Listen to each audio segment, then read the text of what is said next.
Saudara-saudari yang terkasih, selamat pagi berkah dalam. Sudah kita memberi senyum hari ini, Kamis 28 Juli 2022. Salam sehat untuk kita semua. Mari kita awali permenungan kita dengan tanda kemenangan Kristus. Dalam nama Bapa dan Putra dan Roh Kudus. Amin. Permenungan kita diambil dari Injil Matius bab 13 ayat 47 sampai 53. Demikian pula hal kerajaan sorga itu seumpama pukat yang dilabuhkan di laut, lalu mengumpulkan berbagai-bagai jenis ikan. Setelah penuh, pukat itu pun diseret orang ke pantai. Lalu duduklah mereka dan mengumpulkan ikan yang baik ke dalam pasu, dan ikan yang tidak baik mereka buang. Demikianlah juga pada akhir zaman. Malaikat-malaikat akan datang memisahkan orang jahat dari orang benar, lalu mencampakkan orang jahat ke dalam dapur api. Di sanalah akan terdapat ratapan dan kertakan gigi. Mengertikah kamu semuanya itu? Mereka menjawab, Ya, kami mengerti. maka berkatalah Yesus kepada mereka, Karena itu, setiap ahli Taurat yang menerima pelajaran dari hal kerajaan sorga itu, seumpama tuan rumah yang mengeluarkan harta yang baru dan yang lama dari perbendaharaannya. Saudara yang terkasih, hari ini Injil menceritakan pada kita peringatan Yesus kepada orang banyak yang mengikutinya. Hal kerajaan surga itu seumpama pukat yang dilabuhkan di laut, lalu mengumpulkan pelbagai jenis ikan. Ikan yang baik dikumpulkan di dalam pasu, yang buruk dibuang.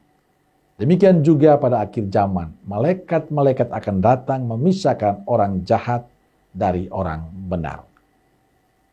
Saudara terkasih, Injil menunjukkan penegasan Yesus menjadi murid Yesus itu harus benar.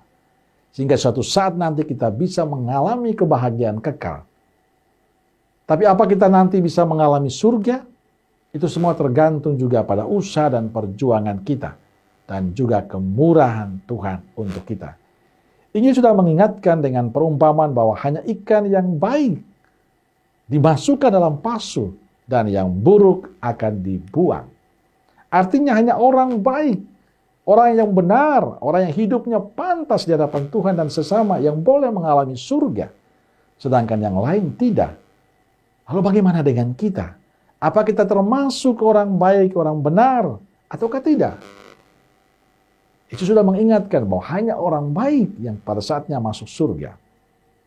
Maka saudaraku yang terkasih, kalau hanya orang baik yang masuk surga, lalu apa yang bisa kita lakukan supaya kita boleh mengalami surga itu? Dan saya yakin kita semua ingin mengalami surga. Maka pesan saya, jadilah orang baik dan benar. Orang yang hidupnya pantas di hadapan sesama dan Tuhan. Orang yang selalu mempunyai kerinduan dekat dengan Tuhan. Dan kita semua ingin untuk itu. Maka lakukanlah itu dalam kehidupan kita. Bukalah hati kita supaya kita dibentuk dan diatur oleh Tuhan. Bukan kita yang hidupnya sesuka-suka kita. Bukan kita ingin menuntut Tuhan seperti apa yang kita pikirkan. Tapi kita membuka hati. Membiarkan diri kita dituntun oleh Tuhan supaya kita semakin lebih pantas dalam hidup kita. Dan inilah tantangan bagi hidup beriman kita. Karena sebagai manusia kadang kita lupa bahwa pada saatnya kita akan mati. Kadang orang merasa hidup itu milik dia, maka dia sesuka-sukanya. Kadang juga orang berpikir masih muda, masih sehat, masih kuat. Sehingga selalu mengatakan nanti saja. Sekarang saat sayanya untuk berfoya-foya. Padahal mati itu urusan Tuhan. Tuhan bisa kapan saja memanggil kita.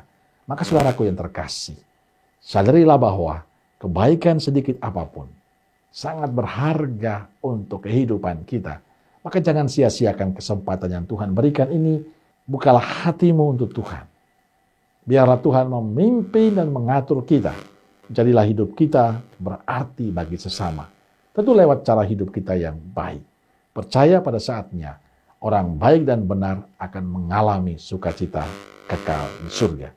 Maka ayo berlomba-lombalah menjadi orang baik dan benar dalam kehidupan ini. Amin.